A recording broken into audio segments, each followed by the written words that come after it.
I'm okay, I'm fine. Kincana, Kincana, teng neng neng neng neng. Ku menahan rasa sakit, rasa sakit. Few moments later.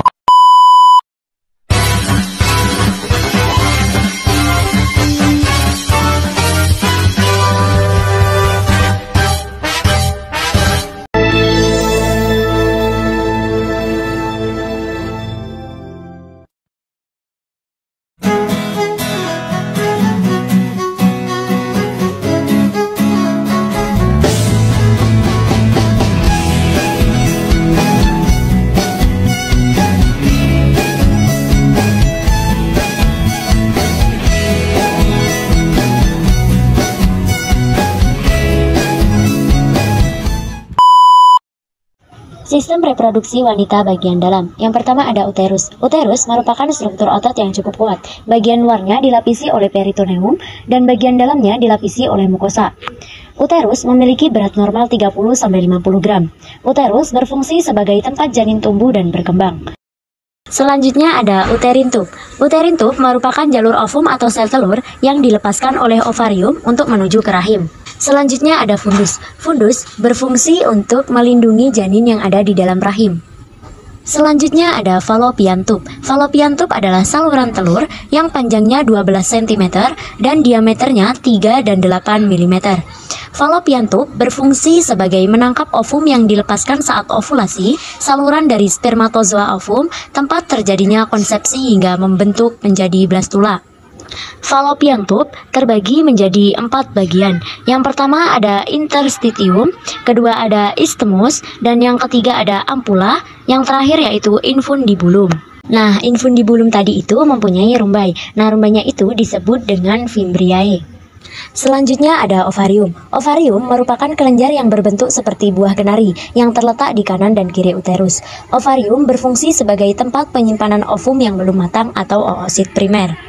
Selanjutnya ada cervical canal, yaitu jalur tempat lewatnya sperma saat berhubungan intim dan lapisan endometrium yang lurus saat proses menstruasi.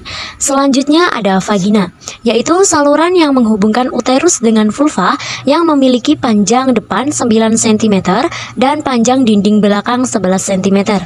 Vagina mengandung banyak glikogen, pH-nya yaitu 4,5. Selanjutnya ada serviks. Serviks terletak di puncak vagina. Serviks merupakan uterus bagian bawah yang membuka ke arah vagina, yaitu sebuah saluran yang melalui serviks kemungkinan sperma masuk ke dalam rahim dan darah menstruasi. Sistem reproduksi wanita bagian luar. Yang pertama ada mons pubis. Area ini biasanya dipenuhi dengan rambut kemaluan.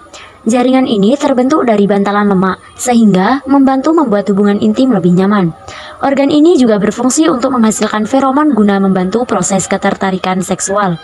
Selanjutnya ada klitoris.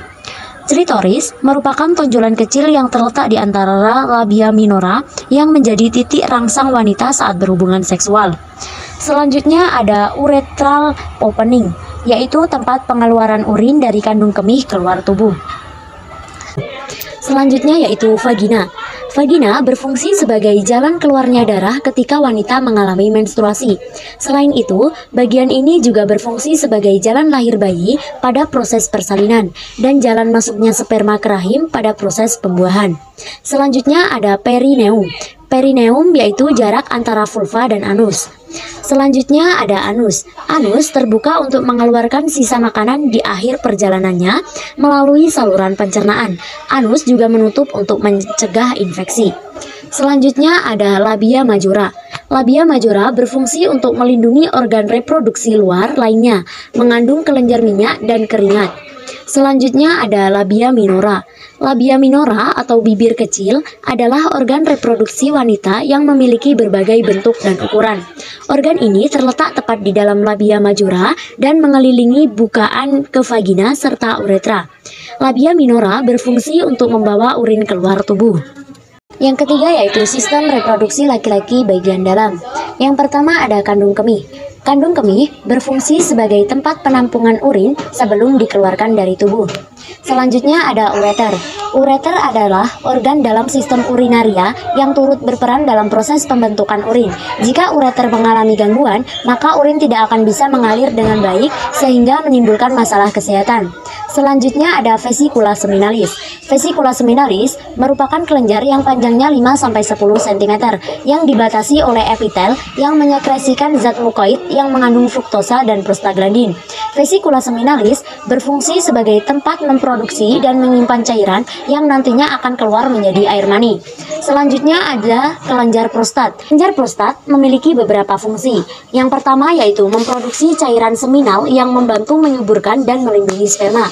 Yang kedua, mengatur aliran urin dan sperma. Yang ketiga, membantu mendorong cairan seminal ke dalam uretra saat ejakulasi. Selanjutnya ada uretra. Uretra memainkan peran penting dalam sistem urinaria dan reproduksi. Uretra berfungsi untuk mengeluarkan urin dari kandung kemih dan sebagai saluran untuk mengeluarkan sperma saat ejakulasi. Selanjutnya ada jaringan erektil. Jaringan erektil berfungsi sebagai rangsangan seksual agar dapat terjadi ereksi. Selanjutnya ada vas deferens. Vas deferens yaitu tempat keluarnya sperma dari epididymis menuju vesikula seminalis. Selanjutnya ada ampula vas deferens, yaitu tempat penyimpanan air mani. Ampula terhubung dengan saluran ejakulasi dan terkoneksi dengan uretra. Selanjutnya ada kelenjar bulbouretra atau chopper, yaitu sepasang kelenjar kecil di samping uretra di bawah prostat yang berfungsi untuk menetralisir suasana asam dalam saluran uretra. Selanjutnya ada epididymis. Epididymis berfungsi sebagai tempat penyimpanan sementara sperma sampai sperma menjadi matang dan bergerak menuju vas deferens. Selanjutnya ada testis. Testis berfungsi sebagai penghasil sperma dan juga merupakan organ endokrin. Biasanya testis kiri agak lebih rendah dari testis kanan. Testis menghasilkan beberapa hormon, yaitu ada hormon FSH, ada hormon LH, dan hormon testosteron. Selanjutnya ada glans penis, yaitu tempat keluarnya urin dan air mani. Yang keempat yaitu sistem reproduksi laki-laki. Yang pertama ada tulang kemaluan. Tulang kemaluan berfungsi untuk melindungi organ intim dan organ kemih. Selanjutnya ada penis. Penis berfungsi sebagai jalan keluar urin dan sperma serta untuk melakukan hubungan seksual. Selanjutnya ada skrotum. Skrotum berfungsi untuk melindungi testis, menjaga suhu testis, melindungi pembuluh darah dan saluran keluar sperma, mendukung proses pematangan sperma.